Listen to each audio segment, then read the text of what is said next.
This is Revathi. Welcome back to అందమైన కథల పొదిరిల్లు. ప్రియమైన రాక్షసి ఎపిసోడ్ నంబర్ 119. జరిగిపోయిన శిరీష పెళ్లి. నవ్వుతూ పెళ్లి చేసుకున్న శిరీష.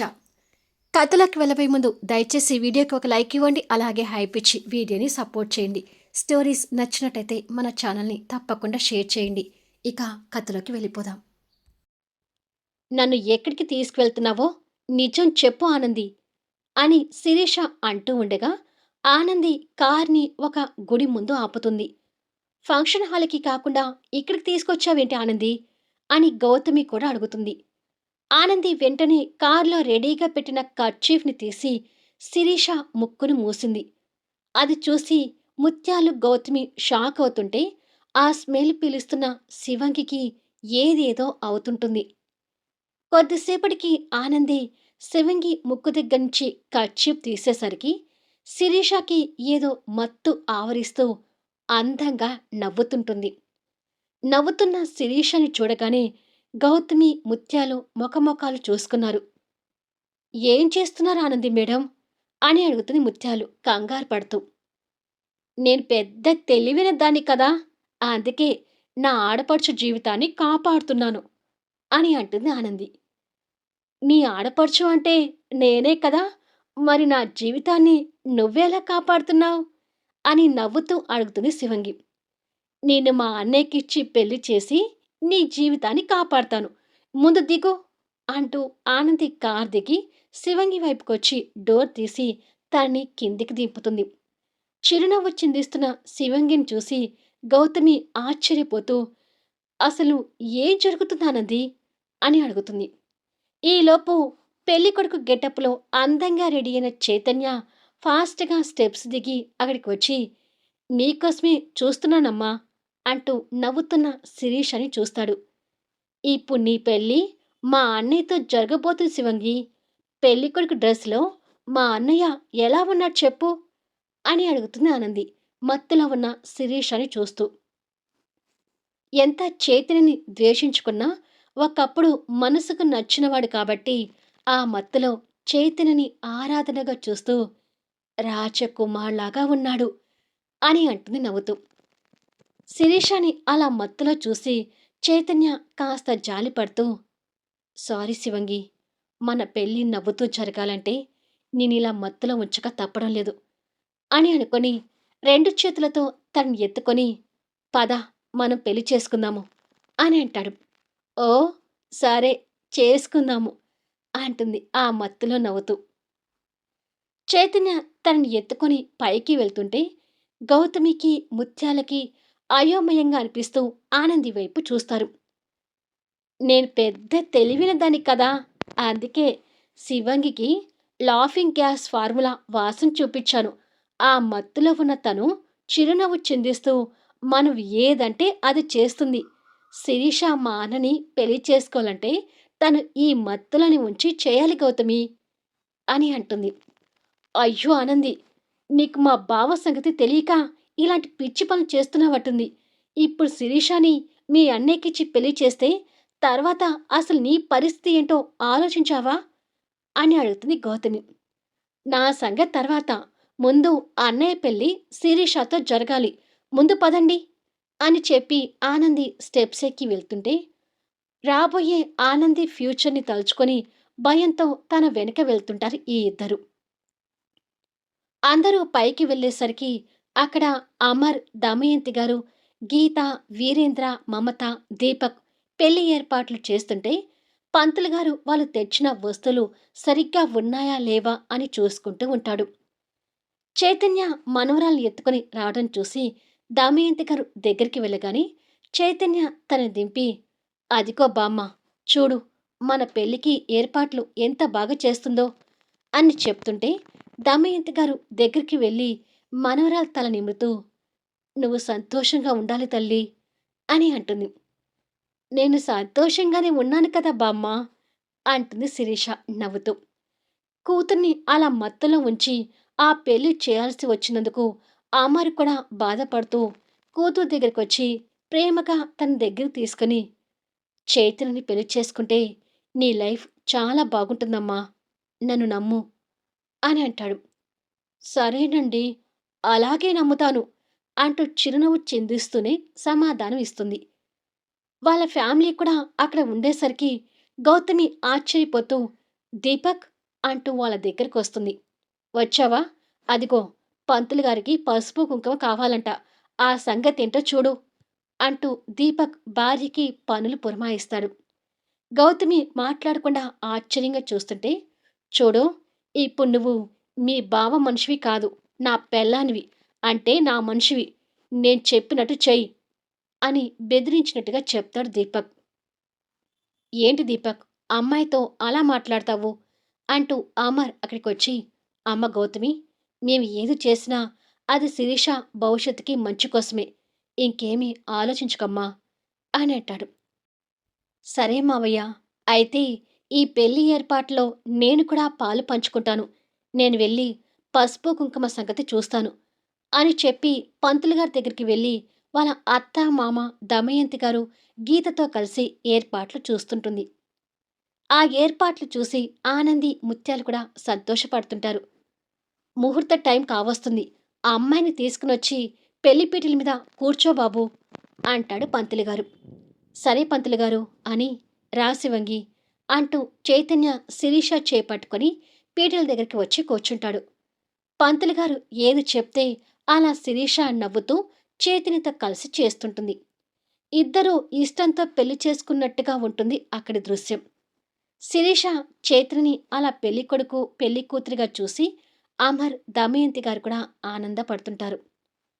శశాంక్ ఆ గుడి ముందు కారాపి వాళ్ళని వెతుక్కుంటూ మారువేషంలో అక్కడికి వచ్చేసరికి మాంగల్య తంతునామి అంటూ మంత్రాలు బాజా భజంత్రీల సాక్షిగా చైతన్య నవ్వుతూ కూర్చున్న శిరీష మెడలో తాళి కట్టడం కనిపిస్తుంటుంది.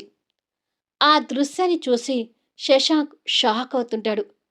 ఒక్క శశాంకే కాదు, ఆ పెళ్లి ఏర్పాట్లకి కాస్త దగ్గర్లో రూముల నుండి గ్లాస్ వాల్ నుంచి కుర్చీలకు కట్టేసి ఉన్న నందిత, అశ్విన్ కూడా ఆ పెళ్లిని కోపంగా చూస్తుంటారు. అంటే శిరీష పెళ్లిని వాళ్ళు కూడా చూడాలి అనే ఉద్దేశంతో అమర్ భార్యని, కొడుకుని అలా బంధించక తప్పలేదు. చైతన్య మనస్ఫూర్తిగా శిరీషని మనసులో ఆరాధిస్తూ తన మెడలో 3 ముళ్ళు వేసి భార్యను చేసుకున్నాడు. బయట ఏం జరుగుతుంది అనేది అశ్వినికి, నందితకు కనిపిస్తుంటుంది కానీ వీరిద్దరినీ కట్టేసి ఉండటం బయట ఎవరికీ కనిపించడం లేదు. ఏదో ఒక విధంగా భార్య, కొడుకు కూడా ఆ పెళ్లి చూస్తున్నందుకు అమర్ మనసుకి కాస్త సంతోషంగా అనిపిస్తుంటుంది. అశ్విన్ అందరి మీద కన్నా కూడా అక్షింతలు వేస్తూ నవ్వుతున్న ఆనంది మీద నిప్పులు చెరుగుతూ చూస్తుంటాడు. నందిత, అశ్విని కన్నా వాళ్ళ పెళ్లి జరిగినందుకు శశాంక్ రగిలిపోతూ, ఛ! నేనొకటి అనుకుంటే ఇక్కడ ఇంకొకటి జరిగింది అని పిడికిలి బిగించి గట్టిగా చెయ్యిని గోడకి గుద్దుతాడు. అక్కడ ఫంక్షన్ హాల్లో పొగమ్మతుతో స్పృహ కోల్పోయిన హోమ్ మినిస్టర్ తేరుకొని కళ్ళు తెరిచి చూసేసరికి అతని సెక్యూరిటీ గార్డ్స్, సూర్యనారాయణ బంధువులు అందరూ కూడా ఆ మత్తులోని ఎక్కడ వాళ్ళు అక్కడ కూలబడి కనిపిస్తూ ఉంటారు. అది చూసి హోమ్ మినిస్టర్ షాక్ అవుతుంటే అందరికీ అప్పుడే స్పృహ వస్తుంటుంది.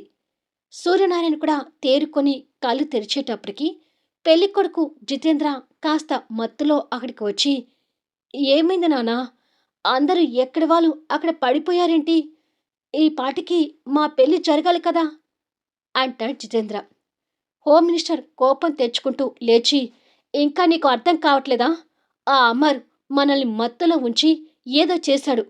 ఇక్కడ నందిత, అశ్విని కూడా కనపడటం లేదంటే అమర్ వాళ్ళని ఇక్కడి నుంచి తీసుకువెళ్ళాడని నాకు అనుమానంగా ఉంది అని అంటాడు హోమ్ మినిస్టర్. అంటే ఈ పెళ్లి ఆగిపోయినట్టేనా అంటాడు సూర్యనారాయణ కంగారు పడుతూ. అంతే కదా మరి అంటాడు హోమ్ మినిస్టర్ అసహనం చెందుతూ. నో, శిరీష నాది, తను నాకు కావాలి అంటూ జితేంద్ర గట్టిగా అరుస్తాడు. ఈలోపు శశాంక్ నుంచి మినిస్టర్కి ఫోన్ కాల్ వస్తుంటుంది. కాస్త పక్కకు వెళ్ళి ఫోన్ లిఫ్ట్ చేసి హలో అని అనగాని, ఇక్కడ శిరీష చైతన్యుల పెళ్లి జరిగిపోయింది. మీరింకా అక్కడే ఉండి ఏం పీకుతున్నారు అంటూ గట్టిగా అరుస్తాడు. అది విని హోమ్ మినిస్టర్ షాక్ అవుతూ, ఏంటి శిరీష పెళ్లి చేతనతో జరిగిపోయిందా అని అంటాడు. హోమ్ మినిస్టర్ మాటలు విన్న జితేంద్ర తట్టుకోలేక నో అంటూ ఆవేశంతో మెడలో ఉన్న పూలదండ పీకేస్తాడు.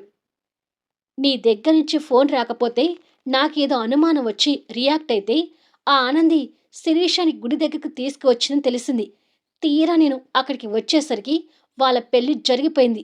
మీరు అక్కడే కూర్చొని చావండి అని ఫోన్ పెట్టేసి గుడి లోపలికి వస్తుంటాడు. అయిపోయింది. అంతా అయిపోయింది అంటాడు హోమ్ మినిస్టర్ అనుకున్న పని జరిగినందుకు అసహనం చెందుతూ. ఇక జితేంద్రకి శిరీష చేతినిక్కు దక్కినందుకు వాడి నరాలు కోపంతో బిగుసుకుపోతుంటాయి. ఇక్కడ నూతన వధూవరులు చైతన్య శిరీష నవ్వుతూ అమర్ కాలకు నమస్కరిస్తుంటే అమర్ వాళ్ళ ఇద్దరి మీద అక్షింతలు వేసి ఆశీర్వదిస్తుంటాడు. పెళ్లి జరిగినందుకు దమయంతి గారు, వీరేంద్ర, మమత, గౌతమి, దీపక్, గీత, ఆనంది ఇలా అందరూ సంతోషపడుతుంటారు. చైతన్య పెళ్లి ప్రేమించిన అమ్మాయితో జరిగినందుకు గీత కూడా సంతోషపడుతూ పాపం ఇన్ని రోజులు అన్నయ్య శిరీషకి దూరమైనందుకు ఎంతగా బాధపడుతున్నాడో రోజు నేను ఆఫీసులో చూస్తూనే ఉన్నాను. ఈ పెళ్లి ఇంత బాగా జరిగినందుకు నువ్వే అసలు కారణం ఆనంది అంటుంది గీత. మరి మా అన్నయ్య సంతోషం కోసం నేను ఏదైనా చేస్తాను అంటుంది ఆనంది నవ్వుతూ. ఆనందిని చూస్తూ తన మాటలు వింటున్న నందితకి అశ్వినికి మండిపోతుంటుంది. కుర్చీకి కట్టేసిన వాళ్ళ చేతుల్ని కాళ్ళని విడిపించుకోవాలని ప్రయత్నం చేస్తున్నా కూడా అవి రాకపోయేసరికి అసహనం చెందుతుంటారు. నీ పెళ్ళాం ఎంత పని చేసింది అశ్విన్ అంటున్న నందిత కట్లు విప్పించుకునే ప్రయత్నం చేస్తూ. తను నమ్మి శిరీషని తన దగ్గర వదిలేసి రావటం మంది తప్పమ్మా అంటాడు అశ్విన్ ఆనంది మీద కోపంతో. తర్వాత వధూవరులు నవ్వుతూ దమయంతి గారి కాళ్ళకి కూడా నమస్కరిస్తుంటే దమయంతి గారు చైతన్యని శిరీషని ఆశీర్వదించి దగ్గరికి తీసుకుంటుంది. అదంతా చూస్తున్న నందిత ఇంకా కోపం తెచ్చుకుంటూ వాళ్ళందరూ ఒకటయ్యి మనల్ని మోసం చేశారు అని అంటుంది. ఆనంది కాస్త బాధపడుతూ అసలు ఈ పెళ్లికి మా బొమ్మ మా యమ కూడా ఉంటే బాగుండేది మావయ్య అని అంటుంది. వాళ్ళు కూడా ఉన్నారమ్మా, ఈ పెళ్లి చూస్తూనే ఉన్నారు అని అమర్ చెప్పి దీపక్ ఇక వెళ్ళి వాళ్ళ కట్లు విప్పు అని అంటాడు. సరే బాబాయ్ అని చెప్పి దీపక్ వెళ్తుంటే నందిత అశ్విన్ అక్కడ ఉన్నారనే విషయం ఇంకెవరికీ తెలియక అందరూ ఆశ్చర్యపోతుంటారు. ఓ చాటుగా ఉండి శశాంక్ కూడా అదంతా చూస్తూ ఎంత తెలివిగా వీళ్ళ పెళ్లి చేసావు అమర్ అని అనుకుంటాడు. దీపక్ లోపలికి వెళ్ళి వాళ్ళని చూసి నవ్వుతుంటాడు. త్వరగా వచ్చి ఈ కట్లు విప్పు అంటాడు అశ్విన్ దీపక్ని కోపంగా చూస్తూ. నీ చెల్లెలి పెళ్ళి నా స్నేహితుడు జరిగినందుకు నీకు కాలిపోతుంది కదా. ఆ రోజు బలవంతంగా నీ మరదలు నాకిచ్చి పెళ్లి చేసినప్పుడు కూడా నాకు ఇలాగే కాలిపోయింది అంటూ అశ్విన్ నందిత కట్లు విప్పుతాడు. నందిత ఆ కోపానంతా ముందు దీపక్ చెంప మీద చూపించి బయటికి వెళ్తుంది. దీపక్ మండుతున్న చెంప పట్టుకుని ఏడుపు మొహంతో చూస్తుంటే ఈడియట్ అంటూ అశ్విన్ దీపక్ని తిట్టుకుంటూ బయటకొస్తాడు. వాళ్ళు అక్కడి నుంచి రావడం చూసి అందరూ షాక్ అవుతారు. నందితను చూస్తున్న శశాంక్ తన మీద ఉన్న కామం కోపంతో పిడికిలి బిగిస్తూ ఉంటాడు. ఆనంది నవ్వుతూ ఏమా బొమ్మ మీరిక్కడే ఉన్నారా అంటూ వాళ్ళ దగ్గరికి వెళ్ళబోతుంటే అమర్ తన చేయి పట్టుకుని ఆపి దగ్గరికి వెళ్ళకమ్మా అంటాడు వాళ్ళ కోపాన్ని ఎక్కడ ఆనంది మీద చూపిస్తారనే భయంతో. ఇంకా మత్తులోనే ఆవరించి ఉన్న శిరీష తల్లిని అన్నయ్యని చూసి నవ్వుతూ అమ్మా నా పెళ్లి చేతినేత జరిగిపోయింది అని సంతోషంతో ఎదురు వెళ్ళి చెప్తుంది. కోపం వచ్చిన నందిత శిరీష చంపన గట్టిగా కొడుతుంది. ఆ దెబ్బకి శిరీష వెళ్ళి కింద పడబోతుంటే చైతన్య తనని పట్టుకొని నందిత కోపాన్ని కంగారుగా చూస్తుంటాడు. దెబ్బపడిన శిరీషకి నిదానంగా మత్తు దిగుతుంటుంది. కూతుర్ని కొట్టడం భరించలేని అమర్ నందిత అంటూ కోపంతో గట్టిగా అరుస్తాడు. అరవకు అంటూ నందిత చూపుడు వేలు పెట్టి చూపిస్తూ ఆవేశపడుతుంది. ఏ మనిషి నువ్వు ఛీ అంటూ అశ్విన్ తండ్రి మీద కోప్పడతాడు. కొడుకు చేత అలా అనిపించుకోవడానికి అమర్ మనసు బాధగా అనిపిస్తుంది. అశ్విన్ నిప్పులు చెరుగుతున్న కళ్ళతో ఆనందిని కూడా కోపంగా చూస్తుంటే యమ చూపులకి ఆనంది సగం చచ్చిపోతూ అక్కడ ఉన్న గీత వెనక్కి వెళ్ళి దాక్కుంటుంది. అంత కోపం తెచ్చుకోక అశ్విన్, నా కొడుకు ఏది చేసినా మంచికేనమ్మా అంటుంది దమయంతి గారు. మీరసలు మాట్లాడకండి. పెద్దవాళ్ళు అయ్యుండి కూడా కొడుకు చేసిన దానికి వంతస్సు పలుకుతున్నారా అంటూ నందిత దమయంతి గారి మీద కూడా సీరియస్ అవుతుంది. నందిత ఆవేశాన్ని చూసి దీపక్, గౌతమి, వీరేంద్ర దంపతులు, గీత కంగారు పడుతుంటారు. మారువేషంలో ఉన్న శశాంక్ అక్కడ జరిగేదంతా చూస్తూ రగిలిపోతుంటాడు. అశ్విన్ అక్కడ ఉన్న కలశంలో నీళ్లు తీసుకుని శిరీషని పట్టుకున్న చేతిని కోపంగా చూస్తూ అతని దగ్గరుండి శిరీషని దూరంగా గుంజి కలశంలో ఉన్న నీళ్లతో శిరీష మొహం కడుగుతుంటాడు. దాంతో శిరీషకి పూర్తిగా మత్తు దిగుతుంటుంది. మత్తు దిగిన తర్వాత శిరీష నిర్ణయం ఎలా ఉంటుందోనని చైతన్య, అమర్ వాళ్ళందరూ కంగారు పడుతుంటారు. శిరీషకి మత్తు అంతా దిగిపోయి అక్కడ వాళ్ళని, ఆ ప్రదేశాన్ని, పెళ్లికొడుకుగా కనిపిస్తున్న చేతిని, తన మెడలో ఉన్న తాళిని చూసుకుని హడలిపోతూ అప్పటి వరకు ఏం జరిగిందో తనకి గుర్తొచ్చి, నేను చైతన్యని పెళ్లి చేసుకోవడం ఏంటన్నయ్యా అని అడుగుతుంది పక్కనున్న అశ్విన్ని. ఆనంది గీత వెనక నుండి కాస్త బయటకొచ్చి, నేను పెద్ద తెలివైన దాన్ని కదా, అందుకే నీకు మత్తిచ్చి మా అన్నయ్యతో ఈ పెళ్లి జరిపించాను అని అంటుంది. మళ్ళీ నెక్స్ట్ వీడియోలో కలుద్దాం. అసలు ఆనందికి, అమర్‌కి ఈ పెళ్లి జరిపించడానికి పొంతన ఎక్కడ కుదిరింది? శిరీష పూలజడ వచ్చిన రోజు అసలు ఏం జరిగింది? అంతకుముందు వరకు పెళ్లి పనులు పట్టించుకొని ఆనంది సడన్‌గా పెళ్లి బాధ్యతలు ఎందుకు తీసుకుంది? ఈ పెళ్లికి ఆనంది ముఖ్య పాత్ర వహించినందుకు అశ్విన్, ఆనంది మధ్య ఎలాంటి సన్నివేశాలు రానున్నాయి? కథ నచ్చితే లైక్ చేయండి, హైప్ ఇవ్వండి, మీ అమూల్యమైన అభిప్రాయాలను తెలియచేయండి. అలాగే మన స్టోరీస్‌ని దయచేసి షేర్ చేయండి. Thank you for listening.